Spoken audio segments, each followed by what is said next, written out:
Hello everyone, welcome back to the blog. আজকের ভিডিওটা শীতের একটা সাধারণ সন্ধ্যা থেকে। শীতের এই সময়টাতে বাইরে বের হওয়া সত্যি কষ্টকর। ঠান্ডা হাওয়া, কুয়াশা সব মিলে অনেক সময় আমরা ঘরে থাকতেই পছন্দ করি। আর তখনই মাথায় আসে একটা প্রশ্ন, সন্ধ্যায় হালকা কি খাওয়া যায়? সত্যি কথা বলতে চানাচুর কোনো স্বাস্থ্যকর খাবার না, এটা আমি আগেই পরিষ্কার করে বলতে চাই। কিন্তু চানাচুর একটি মুখরোচক খাবার। তো আমরা আজকে বানাবো চানাচুরের একটি টক ঝাল রেসিপি। এটি প্রায় সবারই পছন্দের একটি স্ন্যাক। আজকে আমার মন চাচ্ছিল কিছু কাঞ্চি ও স্পাইসি কিছু খাই। চানাচুর আর ছোলা মাখার combination is the best for this. তাই আজ আমি যেটা করলাম তা হলো চানাচুরকে একটু ব্যালেন্সভাবে খাওয়ার চেষ্টা।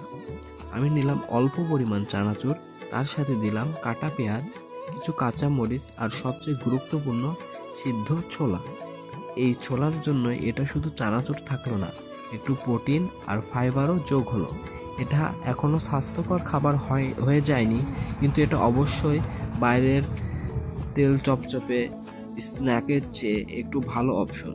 শীতের সন্ধ্যায় এই হালকা চানাচুর মিক্স কম্বিনেশনটা মনটা ভালো করে দেয়।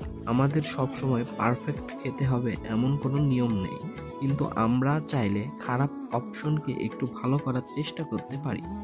এই শীতে বাইরের অস্বাস্থ্যকর খাবার কমিয়ে পরিমাণ বুঝে ঘরে বানানো জিনিস খাওয়াটাই বুদ্ধিমানের।